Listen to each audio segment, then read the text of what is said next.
Hello everyone, Time to Grind here, and today I wanted to finally review Artifact. Now, as of recording this video, it has been about 4 days since the game has come out, and I have already put about 30 hours into the game. It's kind of eaten up all of the free time I have, and for good reason. It is one of the best card games I have ever played. But it is not perfect. There are a lot of issues with the game, especially on the payment model side, and if you look on the internet, there are so many polarizing, completely different opinions on the game. A lot of them, like I said, pertain to the payment model, but some people the gameplay as well. And overall, I feel like most of my opinions on Artifact within this time have solidified. I might change my opinions some here and there, but especially once they add more things to the game and they make some changes, that will obviously change my view on aspects of the game. But as of right now, with the core experience of Artifact, I feel like I have a very well understanding of what I like in the game, what I don't like in the game, how the game works, all of this stuff like that, and I felt like it was a good time for me to finally review Artifact.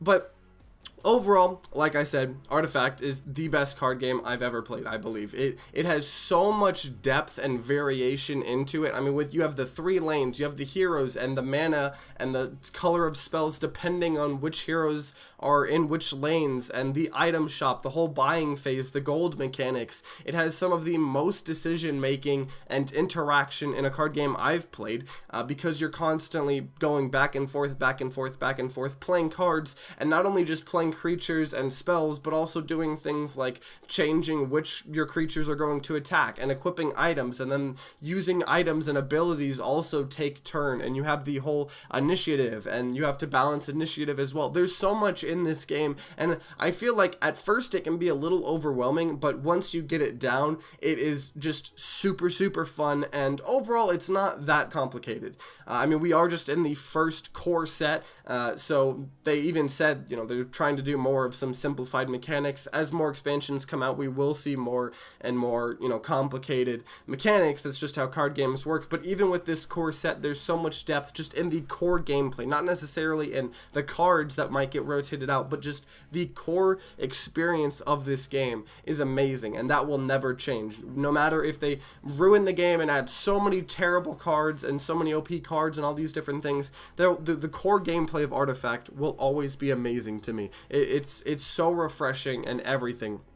But before we get more into the game, I feel like we do need to address the payment model, because the payment model is, like I said, one of the biggest polarizing issues in not only the Artifact community, but just in the gaming community. You'll see so many different opinions anytime Artifact is brought up into the gaming world. You have some people that just think it's the most pay-to-win game imaginable, and then you have other people that say it is one of the more generous or more affordable card games on the market. And how does that make sense? Those are two completely contradicting opinions on the game. I mean, you can't have the game both be one of the most pay-to-win and expensive card games and also one of the cheapest and most affordable card games. So how does that work? Well, the payment model of Artifact is it's $20. So you pay $20, you get access to the game, and you get 10 packs of cards, which are worth $2. You get 2 event decks, so you get to keep all the cards in them, and they're full event decks. There's a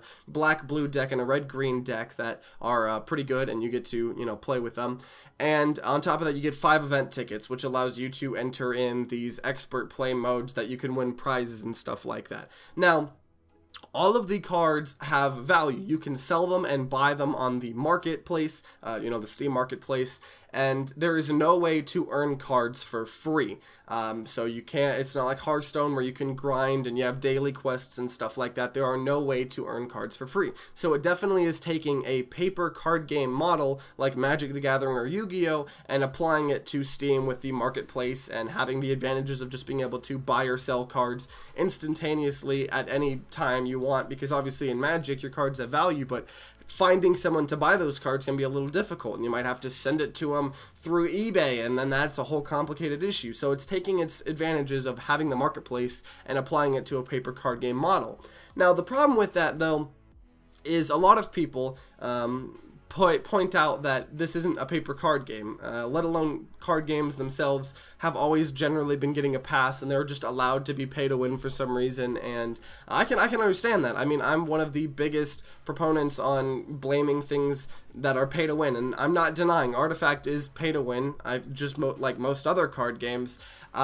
But the thing is for a paying customer, so if you're playing Hearthstone and you're playing Artifact and you want to spend money in both of the games, Artifact will be cheaper for you. It will be cheaper for people that want to pay for cards. Obviously, you can't earn cards for free, so if you're just fully free to play, you might like Hearthstone better. And on top of that, I know a lot of people just like the sense of progression Hearthstone gives them. It constantly feels like you're working towards building up your collection, because every time you're playing, every day you have the dailies and you're earning 10 gold per 3 wins, and it constantly feels like, you know, it's a very long grind, but you're actually at the very least progressing towards having a full collection. And although you'll never have a full collection because of how expensive Hearthstone is, I guess the sense of feeling like you're actually working towards that and knowing that you could technically is a nice feeling. And I admit that's true. But for me, Hearthstone, I got super into Hearthstone. Hearthstone is literally my most played game ever. I have like 2,000, 3,000 hours in that game, across not only the computer app but also the like Android app and iPad. I played it on my phone and iPad so much when I was in school and stuff like that. It's ridiculous how much I played that game. So I spent money in that game, and that game is very expensive. And already Artifact, the prices of the cards at launch, which are already super high because of the demand, and they're going down the longer the game's out, the lower the prices are going to go, obviously. The prices right now at launch, which are higher than they should be, are already cheaper than Hearthstone if you're trying to pay, which a lot of people, myself included, would be doing. But the thing is with $20 with the game, there is a ton of stuff to do, even if you spend no more money in the game. It's not like you just can't play the game. It feels bad because you don't have anything. One of the key features of Artifact is drafting. And a lot of people that have played the beta, and myself included, I would say drafting isn't going to be the main feature, but I'd say it's going to be equal to constructed. So drafting is, if you don't know, it's pretty much in this game, you have 5 packs, and you see 1 pack at a time. You pick 2 cards, then it gets passed on, and other people pick from it, and you keep picking from these cards, and eventually you'll have a bunch of cards that you just opened up, and you have to build a deck out of it. So everybody at the start is kind of on the same playing field. Everybody is having to draft these cards, and then they build a deck and you play them. And people are saying it's at the very least as fun as constructed, if not more, better than constructed. And with the $20, you just get to do infinite casual drafting matchmaking. So you can go into a draft and you can just keep doing it as many times as you want. It's a whole gauntlet. So that's like if in Hearthstone you could just play arena just as much as you wanted. You wouldn't get rewards, but you could play it. And you can't. In Hearthstone, every time you want to play draft, you have to pay 150 gold, which is a decent amount of gold. That's a pack and a half. And you get rewards every time, but there's no way to just play arena for fun. And a lot of people in Hearthstone find arena the most fun they can have, and they can't play it unless they have the gold. But in Artifact, you can just keep playing the game as much as you want. You can just keep playing the draft as much as you want, and on top of that, you can play with friends. The in-game kind of client and tournament system is amazing. You can create tournaments, whether it be drafting or constructed, with your friends and invite people and all of these things. You can have multiple stage tournaments. So what my friends and I have been doing is, one of these days we created a huge tournament that went on for 3 to 4 hours, and it had 3 stages. There was a round robin of drafting, so we all had to do a draft. Then it was a round robin of a constructed deck, and then we had a round robin of Pauper, and Pauper is just all of the commons. You can only make decks with commons. And it was this huge tournament system. It tracks all the wins. It instantly matchmakes you with whoever's in your tournament. And it's amazing. The in-game client and tournament system is amazing. And the Pauper formats, like I said, are going to be really popular in this game, I feel. Because in order to get a full playset of every single common, it's less than $4. You pay less than $4 and you get every single common, all of the copies you need of every single common. And for uncommons, I believe it's around $12. So you pay $12 and you get every single uncommon, a full playset of all the uncommons. And then rares is where you're kind of getting a little more expensive. I believe at the moment, out of launch, it's $200, which is very steep, and I'm not defending that. But the prices are going to go way down. That's just the way it's going to work. because more cards are constantly going to get introduced. The supply for the cards are very low because the game just came out, and the demand is super high because the game just came out and people want to play them. So that will go down. I can't guarantee how much, but the thing is most of the rares aren't expensive. It's like Magic, where there's a couple rares that are very expensive, like Axe right now is like $16-17, which is pretty bad, but that is going to keep going down. But a lot of the rares are super cheap, and it's kind of value in a couple cards, so even then you could buy a ton of the rares for cheap. But you know, obviously that is if you have money, and that feels bad. You have to buy the cards or whatever, but they do have value. Like I said, you could just do Pauper. I know Pauper's really, you know, popular, and it's very fun. And then on top of that, you just have drafting. You can just do drafting for free. You can do one of the best modes for Artifact just for free after you buy it, obviously, so it's not technically free. But it's pretty cool. And another feature that I think Artifact helps out a lot is you can have people borrow decks from you. So say I have a lot of the cards because I'm really into this game. I have a lot of the cards, and my friend buys the game just for drafting, and he's like, maybe I want to play a constructed deck, but he doesn't want to spend the money on it.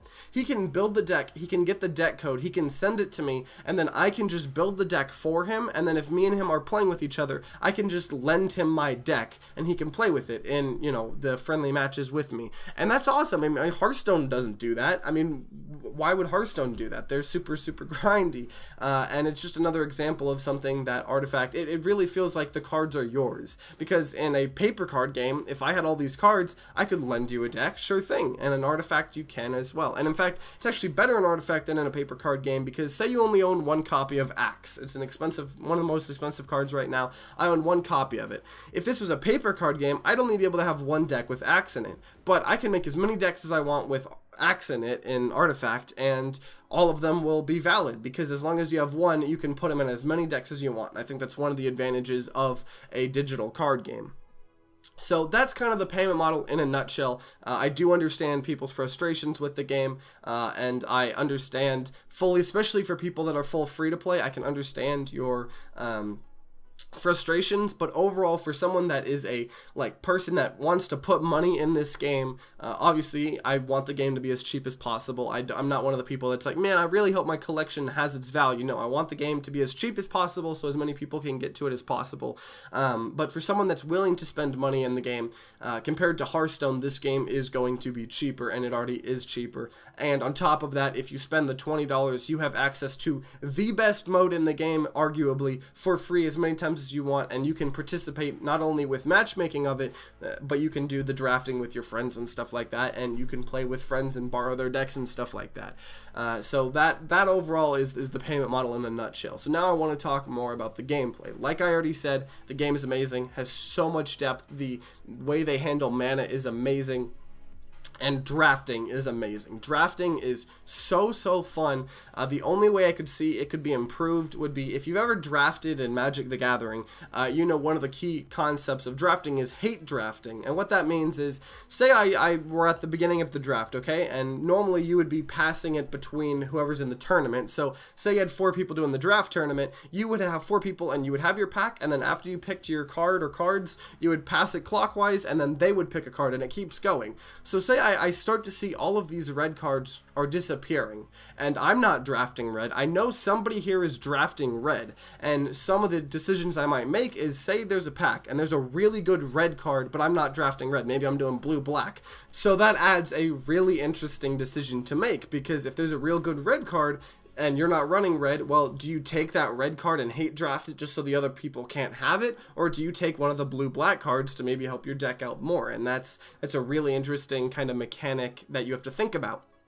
And overall, I don't know how drafting actually fully works in this game. I know you don't draft with each other. Everybody kind of drafts with this whole algorithm thing. I don't know the ins and outs of it, but I know you don't draft with your friends around you, and I feel like at least making another mode or making it where drafting was like that would be very interesting. But either way, drafting is amazing. It shows you that a lot of the commons are really good, because, you know, obviously in every card game there are some cards that are just not going to be run because there's better options for it and stuff like that, and drafting really gives every card a chance to shine, because commons that might seem terrible in constructed actually could be really good in, you know, drafting, and that's really awesome.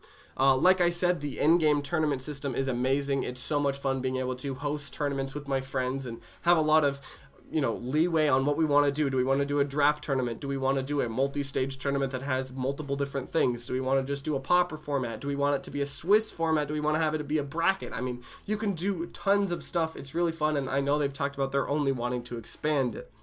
Another little key thing that doesn't really affect the gameplay, but it just affects how the game feels, is all of the cards have voice lines and interactions with each other when you play them. It's ridiculous how many they have. I mean, you can play a card, and one random card that's out on the field will start talking to it. It'll have like a little banter with each other for a second, and it also will depend on if they're playing it on your side or their side. I mean, they depend, like, I know Legion Commander has a lot of interactions with some cards, depending just on if you play them on your side or if the enemy played them. And on top of that, every single card has like a paragraph or two of completely voiced lore, and that is awesome as well. It just makes every card feel like this huge little piece of information in the whole lore of Dota 2. And the Dota 2 lore is pretty interesting. I've always loved that. That's one of my favorite parts about the Artifact kind of theme is I love Dota 2. I love the lore of Dota 2. I played Dota 2 a lot. I physically cannot play Dota 2 anymore. There's too many issues I have with it, and it's not necessarily issues with the game. It's just I personally can't get into it anymore. But I love Artifact because it allows me to see all the Dota lore and interact with it, but not have to play Dota 2. And another last point on the gameplay is the game just feels very, very intense, and most games end up being very, very close, and that's awesome. Every game feels, I mean, there are some games where you're going to get stomped a little bit, and that can be bad, and, it feels bad, but overall, because of the three lanes do a lot to this game. It really makes the game feel a lot more close, because how you win is you either destroy 2 towers, or when you destroy 1 tower, it reveals the Ancient with 80 health, and then you can destroy that tower as well. So you can be like, well, if you're being stomped in one lane, you're just going to be like, okay, maybe I just sacrifice this lane. You can have the lane. I'm going to focus on these other 2 lanes. And it makes the game feel a lot more intense and close, and it's great. But like I said, Artifact is not a perfect game, and that's obvious. There are a couple issues with it. And I feel like one of the biggest ones that would help with the kind of payment model controversy we've seen is there's no progression system.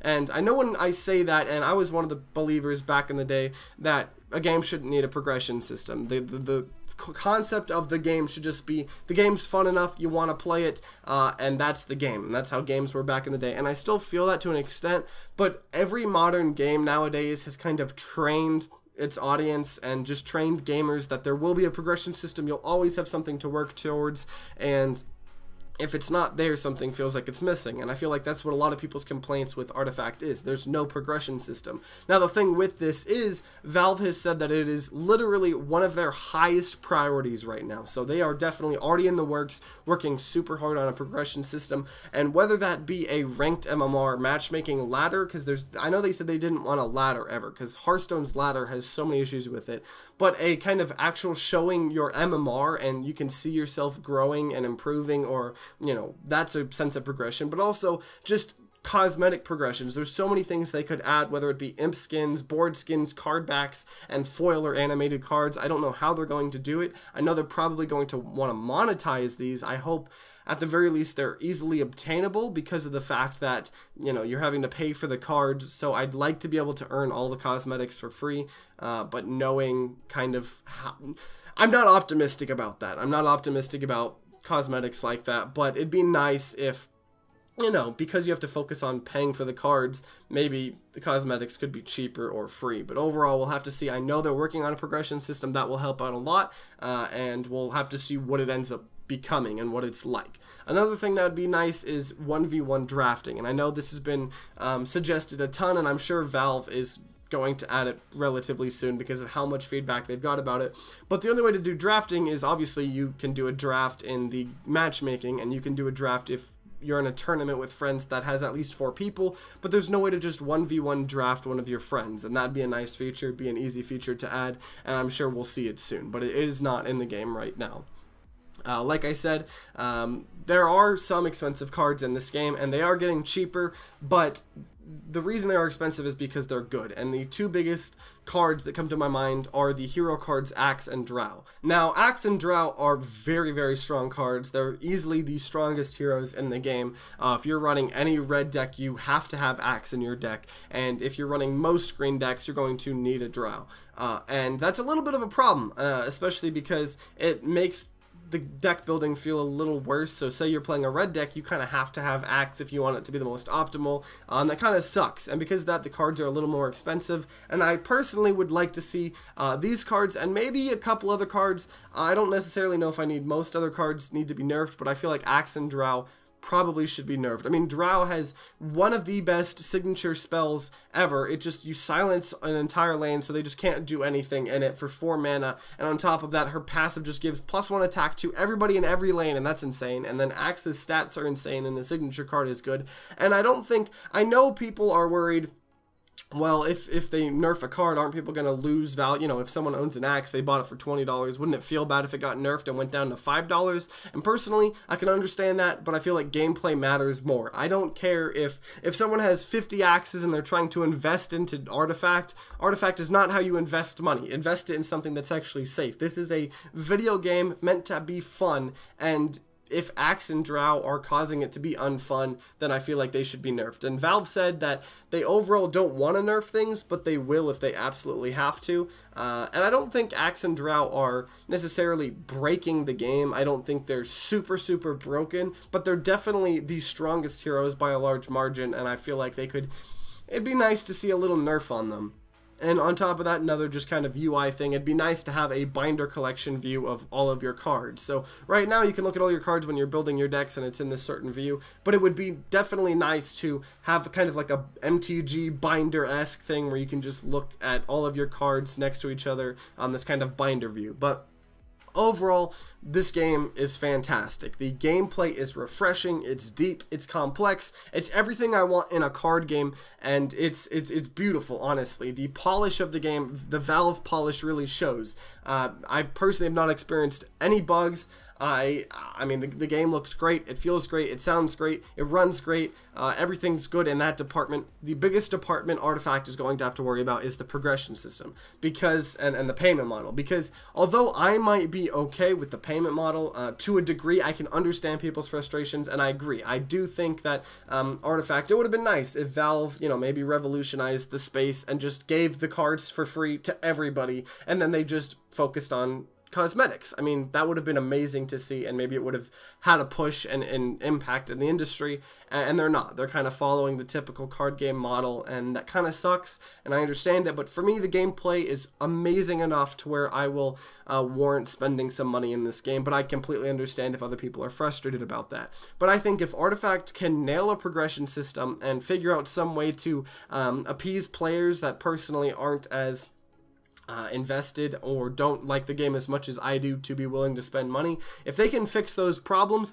I think Artifact is going to flourish and be this amazing game. And even if they don't, even if they just keep putting more into the game and the game kind of still has the same payment model, I still see it kind of being like Dota 2, where, you know, Dota 2 is the hardcore MOBA. You know, obviously League is more popular than Dota, but Dota is there for the most hardcore MOBA experience you can possibly have, and I feel like Artifact is no different. It is the most complex and just in-depth card game on the market that you can play. And whether, you know, there are other issues with it or not, you might have to balance those out and be like, well, I still would just rather play Artifact. But overall, those are just my opinions. The game has been out for 4 days. I have played a lot of it in it, so I feel like I have a lot of experience and I kind of know what I feel about the game. But so many things could change, not only in just my experience, but them adding things, them taking away things. I mean, they could ruin the game tomorrow if they wanted. They could just make every card $50 billion. I mean, they're not going to, obviously,